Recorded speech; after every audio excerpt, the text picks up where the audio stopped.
And now, Robert Trout with the news, direct from the NBC newsroom in New York, presented by Pillsbury. If you have a man you want to please, serve him homemade apple pie and cheese. Apple pie with crust so tender it cuts at the touch of a fork. Light, flaky crust made with Pillsbury pie crust mix. It's so easy, so quick when you use Pillsbury pie crust mix. And you're sure of perfect results every time, even if you've never baked before. Remember, there are 9 full ounces in every package, ample for a big 2-crust pie. So get a package of Pillsbury Pie Crust Mix, America's largest-selling pie crust mix, and serve your own homemade apple pie and cheese soon. Now, Bob Trout with the latest news. War, violence, and death stalked Palestine through 1948, and in the first week of 1949, it's growing worse. Ralph Bunche, the American who's been acting as UN mediator for the Holy Land ever since Count Bernadotte was murdered there, left New York for the Mediterranean island of Rhodes a few hours ago. There, on Rhodes, he hopes to work out an armistice that will end the war between Jew and Arab. But before he departed, Dr. Bunche had to order an investigation into the latest trouble, the shooting down by the Jews of 5 Royal Air Force planes stationed in Egypt. The Jews do not permit United Nations observers to watch their military operations in the Negev Desert and the Egyptian border, and so no one seems to know just how the UN is going to investigate. In answer to the shooting down of the RAF planes, Great Britain is sending stronger forces to the Middle East, including an aircraft carrier and a cruiser that have been in different parts of the Mediterranean. But Britain denies that rumor that the British Consul General in Haifa has advised all British subjects to leave Palestine. That one is not true. Transjordan announces British troops have arrived at the port of Aqaba in answer to a Transjordan invitation. The Israelis are protesting this, and according to one story, Soviet Russia is now offering to support the Jews in any trouble that may come. A clash that would bring Russia into the Mediterranean has for generations been a nightmare to the Western powers. 1949 is not off to a good start in the Middle East. Whatever difficulties this year may bring to the Soviet Union, the Russians should be able to overcome them with new inventions. According to the Soviet Academy of Sciences in Leningrad today, the Russians are very good at inventing things. They invented the airplane long before the Wright brothers took to the air. They also invented propellers for ships, insulated wire, electric transformers, radio, electric lights, penicillin, parachutes, jet propulsion, etc. You name it, they invented it.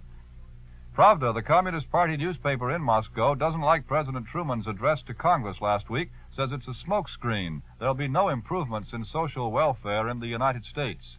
But the Democratic leaders of Congress in Washington think that most of Mr. Truman's program will become law all right. Senator Scott Lucas of Illinois, who will be the new majority leader on the Democratic side, says he's busy with the new labor law to replace Taft-Hartley. Senator Lucas wants a bill that will wrap up all the labor legislation in one package and can be passed by the 1st of May, the date on which many labor contracts come to an end. Tomorrow, the Senate Republicans get together to arrange their committee assignments in the new Senate, and the Republicans may also decide then whether they're going to make a fight against Dean Acheson when his name comes up in the Senate for confirmation as the new Secretary of State. What will happen to America's relations with China with the new Secretary of State, no one can be sure. The story today in Nanking is that China's staggering government has now asked Soviet Russia to take part in that attempt to stop the terrible Chinese Civil War. And now for Pillsbury, here is Arthur Gary. Thank you, Bob Trout. You have everything an apple pie ought to when you use Pillsbury Pie Crust Mix to bake your homemade apple pie. Yes, all the dry ingredients you need to make light, tender, flaky pie crust are scientifically measured and blended for you. You just add water to Pillsbury Pie Crust Mix and roll out your pie dough. It's that quick, that easy. So serve apple pie topped with a tasty slice of cheese. Get several packages of Pillsbury Pie Crust Mix soon. Listen again next Sunday at this time for Robert Trout with the news. Brought to you by Pillsbury, greatest name in flour.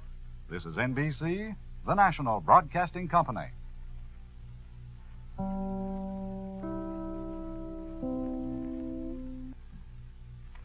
WMAQ and WMAQ-FM, NBC in Chicago. Here is your early evening lineup for fine entertainment. Listen to the Ozzie and Harriet Show at 5:30. At 6 o'clock, it's time for Horace Height's popular Youth Opportunity Program. And remember to listen for Phil Harris and Alice Faye at 6:30. Keep tuned to this station for your favorite Sunday shows. Mr. Smith? Yes? Mr. Charles Xavier Smith? That's right. This is for you. A subpoena. By authority of the House of Representatives of the Congress of the United States of America, you are directed to appear before the Un-American Activities Committee in their chamber in the city of Washington and not to depart without leave of said committee. Herein fail not.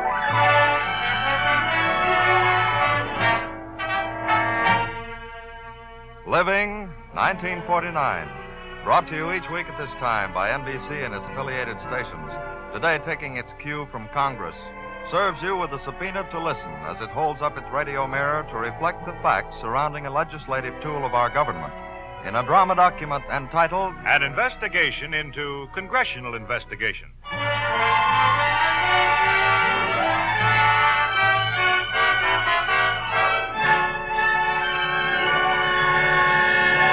Here is your narrator, Ben Grauer. Greetings, America. These are times in which it specially behooves the individual citizen to occupy himself with a healthy curiosity about his Congress. For his Congress, he may be sure, may at any time exhibit a searching curiosity about him, about some of his activities, business, professional, or political. Yes, the 81st Congress, surprise to some for its Democratic majority, will be a surprise to no one for the rate at which it will sprout that hardy perennial, the investigating committee. As for the man in the street, your neighbor next door, what's he saying? Those committees are a darn good thing. What? Look, they're just a waste of the taxpayers' money. Opinions? Yes, opinions. And differing not at all in 1949 from opinions on the same subject in 1860, when... I know it is said this power is necessary. Convenient it may be, but necessary, never. That was Senator Sumner back in the days of Lincoln. Now, here is Senator Nye in the midst of the stormy 30s. Out of practically every investigation, there comes legislation improving the security of the government and the people. And Walter Lippmann on the investigations of the 20s. That legalized atrocity, the Congressional investigation, where congressmen go on a wild and feverish manhunt and do not stop at cannibalism.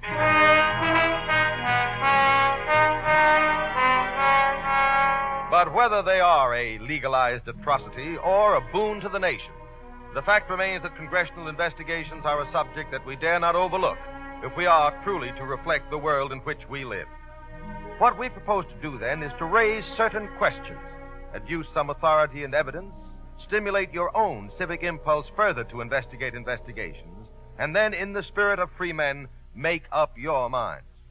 The questions seem pretty much to boil down to these. Where'd they come from, anyway? Are congressional investigations a new thing? I want to know, are they legal? Do we need them at all? What purposes are they supposed to serve? What do those who attack them have to say? And what's said in their defense? Should or shouldn't they be overhauled?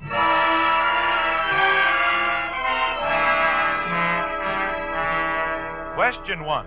Where'd they come from? The principle of legislative inquiry came to America with the Mayflower. It's almost 400 years old. And so for our beginnings, we must carry you all the way back to the London of Elizabeth at the end of the 16th century, to the Sheriff of London on the stand before Parliament. I charge you once again, Sheriff Acton, in the name of Her Majesty's Lords and Commons, to give us the facts. Well, you'll leave me, Lord.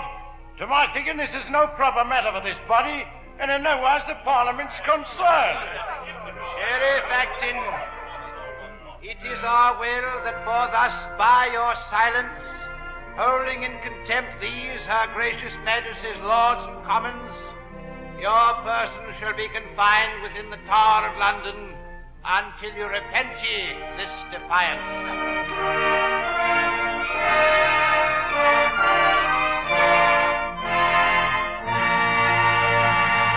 So we see that the young Congress of the United States had solid English precedent behind it, when in 1792 it passed a resolution. Resolved that a committee be appointed to inquire into the causes of the failure of the late expedition under Major General St. Clair, and the said committee be empowered to call such persons, papers, and records as may be necessary. What Congress wanted to find out in this first congressional investigation was why Major General St. Clair, marching into the Northwest Territory to quell rebellious Indians, met up with a military disaster. 593 men killed or missing.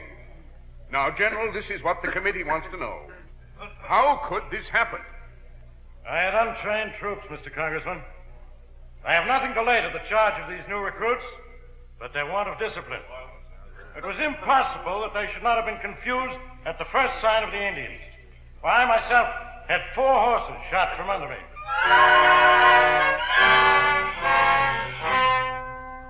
General St. Clair was cleared, but Congress staked out for itself a new area of power, the power to investigate. This claim was not to go unchallenged. I shall, on the one hand, cause every possible facility consistent with law and justice to be given Congress. But by the eternal... This, you must have guessed, is Old Hickory, General Andrew Jackson, a generation later, who started hating Congress when they started investigating him back in the Seminole War days, and who is now, as president, storming because they propose to investigate his integrity and efficiency. But by the eternal, I shall, on the other hand, repudiate all attempts to invade the just rights of the executive department and the individuals comprising the same. In the end, Congress had to give up the investigation because... we just couldn't find enough material.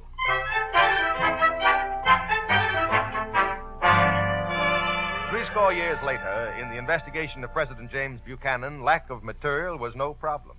The idea... To discover whether the President of the United States or any other officer of the government has, by money, patronage, or other and improper means, sought to influence the action of Congress. Report of the committee. The President is guilty of an attempt to convert Kansas into a slave state by means of forgeries, fraud, and force.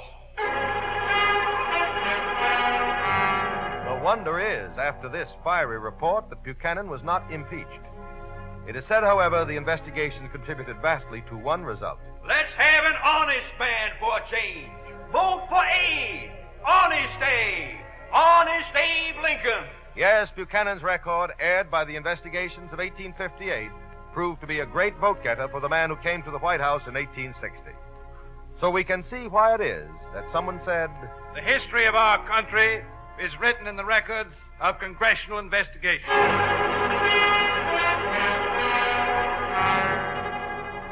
The box score of that history... More than 500 investigations in 156 years. Investigations of everything from plots to overthrow the government to... We plan to investigate the damage done to the citrus groves by the Mediterranean fruit fly. Think back America into recent history alone and recall investigators like... Nye, Pecora, Dyes, Truman. Investigate further and you'll find among those investigators... Washington, Burr, Jackson, Buchanan, Johnson, Grant, Blaine, Taft, Wilson, Harding, Hoover, FDR. Some men like this one... Blaine, James G. Blaine, the continental liar from the state of Maine. Men like Blaine have been ruined because of congressional investigations. Others... I do solemnly swear that I will faithfully execute the office of the President of the United States. Other men have been helped into high office, even the presidency, by congressional investigation.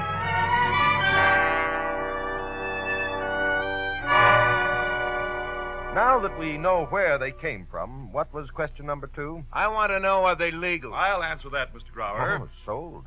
Who's this guy? I'm a lawyer. Oh, okay, Mr. Lawyer. Make with the law. There is no specific clause in the Constitution that says Congress can carry on investigations. I thought so. That's what I told. But it's an implied right. Implied not only through usage, but in several clauses of the Constitution. Name me, for instance. For instance, Article 1, Section 1 of the Constitution says, in effect, look, Congress, you have all the power to make the laws. Yeah, but what's that got to do with investigation? Well, if Congress has the power to make laws, surely it must have the information it needs to make them wisely. And isn't it implied that it has the right to investigate to get that information? What's the Supreme Court got to say about this? The Supreme Court, on the whole, has held that Congress has the right to investigate to get information. But supposing I refuse? I mean, supposing somebody refuses to give that information. Refusal to testify before a Congressional Investigating Committee has been made illegal by several statutes. To wit, U.S. Code Title II, Section 9.2, Amendment 5.2, Statutes 9.4.2, July 13th, 1938. State. Okay, I'll take your word for it.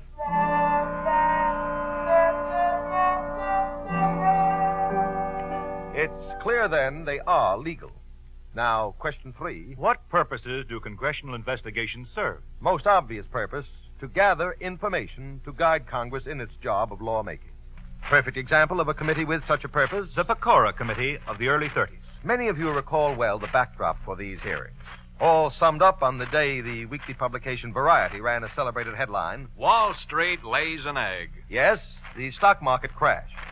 In Washington, the national tension seemed to hang distilled in a single committee room as one little man took the witness chair before the Pecora Committee. I'm now 40 years of age, tubercular, almost totally deaf. My wife and family are depending on me solely, and because of my abiding faith in my banker's advice, I'm today a pauper. What did you do when even bonds began to fall? I complained and was told, well, this is your own fault for insisting upon bonds. Why don't you buy some stocks? Well, the stock market had continually been moving up, so then I took it, hook, line, and sinker, and said, very well, buy stocks. Well, did you tell your banker what stocks to buy? Oh, no, never. Well, did he buy stocks for your account? Might I answer that facetiously? Did he buy stocks? That was a little man. The big men, the mystery men of Wall Street, also came under the full spotlight of the committee. Otto Kahn. I think, Senator, that in 1929 there was a general brainstorm. Let him who is without sin cast the first stone. Another witness. It is hard to answer why we did things. It is even harder to say why we didn't. Still another witness. I tried to get as much stock as I could under control. The more I could get under control, the better. The better for whom? The better for me. What did this investigation accomplish? It uncovered information on banking and trading practices that led to... Four important pieces of legislation, including the Securities Exchange Act of 1934, which set up the SEC with far-reaching powers of regulation over the stock exchange. But more unexpected was this happy result. After all, there's still the children to think of, John, and you never know who they'll investigate next. Don't you think you ought to send in that $20 you didn't pay on your income tax? In short, we of the Treasury Department were surprised when we were suddenly swamped with millions of dollars of back income taxes voluntarily paid by persons who were frightened by the committee proceedings. Since the committee's 17-month investigation cost only $182,000, Uncle Sam came out of that one with a walloping profit.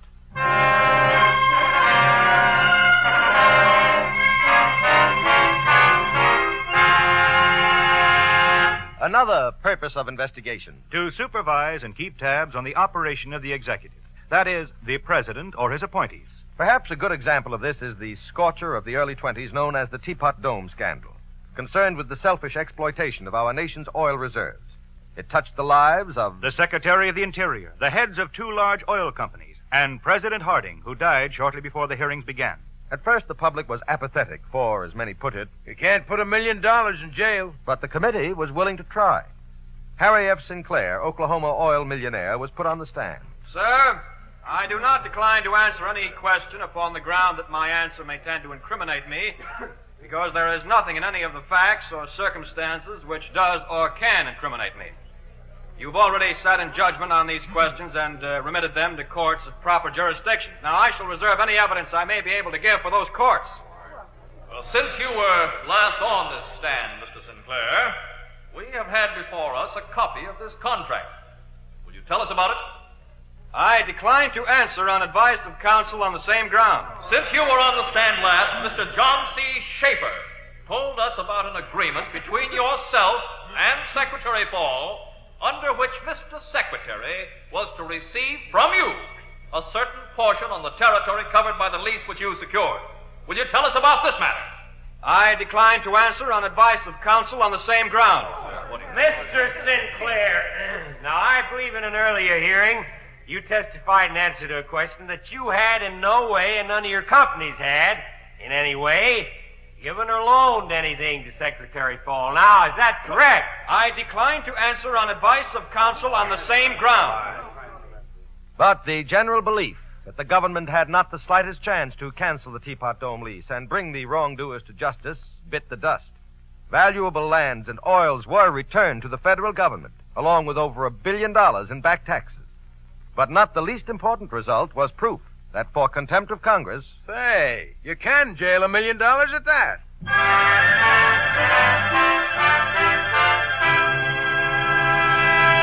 Still another purpose of congressional investigations. To mold public opinion. And that gives us 3 purposes, then. To aid legislation, to check on the executive branch, and to mold public opinion. In recent years, at least one committee seemed to combine all 3, and surprisingly enough, seemed to meet with almost everyone's approval. The 3-in-1 committee with this amazing record. The Special Committee to investigate the National Defense Program. Chairman, Senator Harry S. Truman. An assignment described by some writers as the job that made Truman president. It was the first committee to investigate war expenditures during the period of the war, when it was not too late to do something about it. The facts turned up by its persistent probing was something to win the confidence of the whole nation. One, for example, the confidence of... I'm a carpenter working on a defense housing project. I'm writing to you to tell you that the houses are ripping at the seams. I know. I'm working on them. Said Senator Truman. We investigated defense housing and saved Uncle Sam $4.5 billion. An employee of a large steel company tipped... Our steel inspections are a fake, and they're shipping the stuff to the U.S. Navy and Maritime Commission. We investigated and helped send the guilty to their just deserts. Senator Truman had merely to look in the direction of exorbitant shipyard profits. After the committee had indicated its intention to investigate, a number of companies requested the Navy to reduce the payments made to them.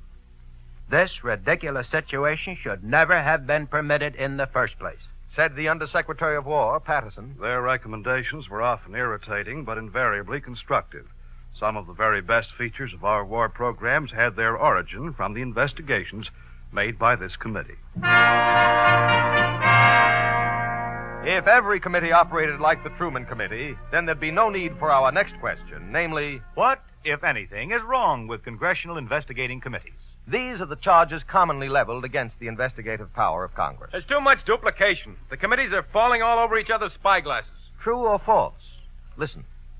Let me cite straight from the record of a congressional hearing an appalling example of how not one, but 12 committees duplicate one another's work. That's Congressman Estes Kefauver speaking out in American Magazine.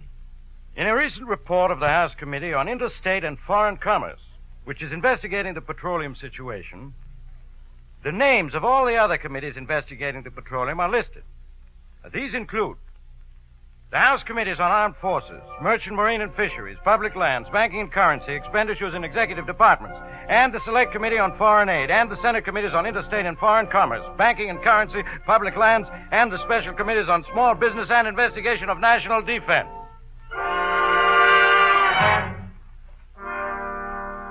Another charge made against congressional investigations before the bar of public opinion. Somebody ought to tell those committees that we're citizens and that we've got rights. This whole question was recently aired by witnesses before the House Committee on Un-American Activities. Here is NBC's actual recording of one such instance. Are you now, or have you ever been, a member of the Communist Party of the United States? In framing my answer to that question, I must emphasize the point that I have raised before. The question of communism is in no way related to this inquiry, which is an attempt to get control of the screen and to invade the basic rights of American citizens in all fields. The question here relates not only to the question of my membership in any political organization, but this committee is attempting to establish the right which is historically denied to any committee of this sort, to invade the rights and privileges and immunities of American citizens, whether they be Protestant or Methodist or Jewish or Catholic, whether they be Republicans or Democrats or anything else. Now, just quiet down again, please. Does a congressional committee, because it does not allow cross-examination or representation by counsel, violate the spirit, if not the letter, of the Bill of Rights? Still another criticism of congressional committees. They're just a circus. They ought to be ashamed of the way they carry on. And in truth, sometimes the shenanigans of investigators and investigated both seem to warrant such criticism. Of late, Klieg lights, movie stars, newsreels, radio, and television have taken over the committee rooms. One of the most circus-like of all was this sideshow from the past.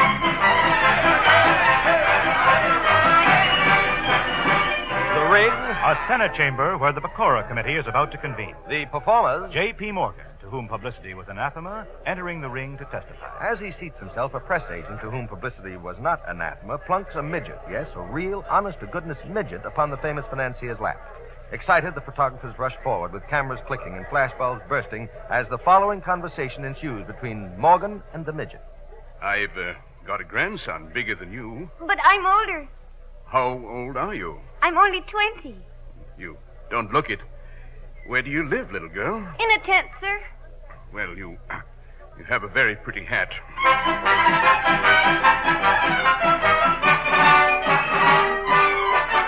And also to the list of common criticisms. They're biased. They only want to prove what they want to prove. Doesn't matter if they're right. That sometimes congressional committees seem to have single-track minds is beautifully demonstrated by this scene, drawn from the records of the Dyes Committee, Seeing Red. The Federal Theater project was under discussion as the witness said, I'm quoting from Christopher Marlowe. You are quoting from Christopher Marlowe. Yeah, who is he, a communist? Christopher Marlowe? Tell us who Marlowe is so we can get the proper reference. Put in the record that he was the greatest dramatist in the period immediately preceding Shakespeare.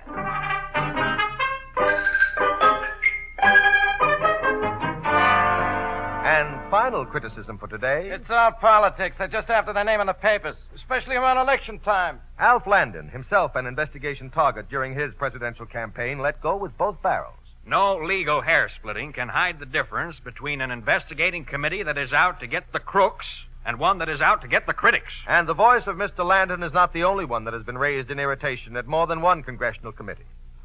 But does this mean that they should all be junked? President Woodrow Wilson had this to say. A representative government is meant to be the eyes and voice and will of its constituents.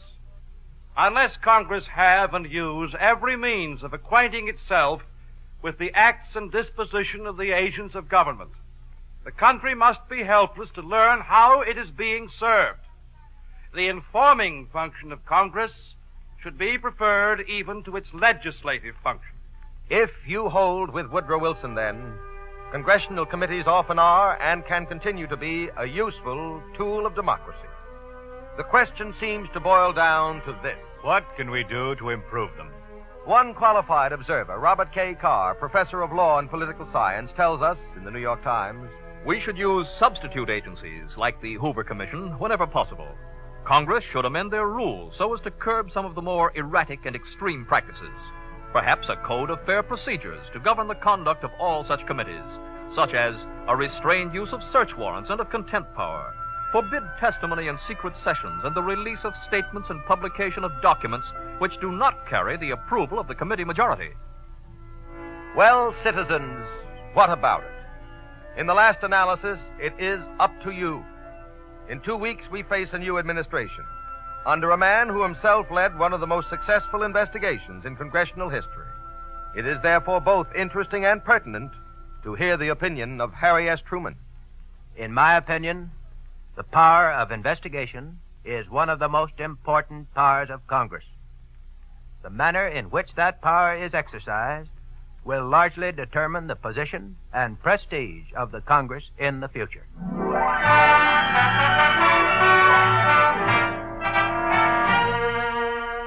Living 1949 is prepared and presented for the University of the Air by an NBC special program staff under the supervision of Wade Arnold.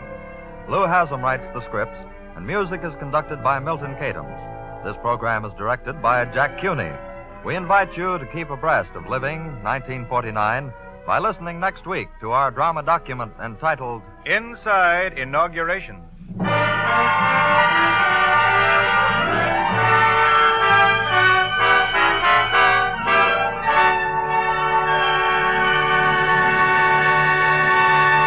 Your Wonderful Sunday on NBC has everything, including Ozzie and Harriet. Yes, the adventures of Ozzie and Harriet provide plenty of warm, very human comedy. What happens to Ozzie and Harriet might happen to you, but it's not likely to be as funny. Be sure to hear the adventures of Ozzie and Harriet, a great feature of Your Wonderful Sunday on most of these NBC stations. Robert Warren speaking. This is NBC. Hear Horace Heidt today.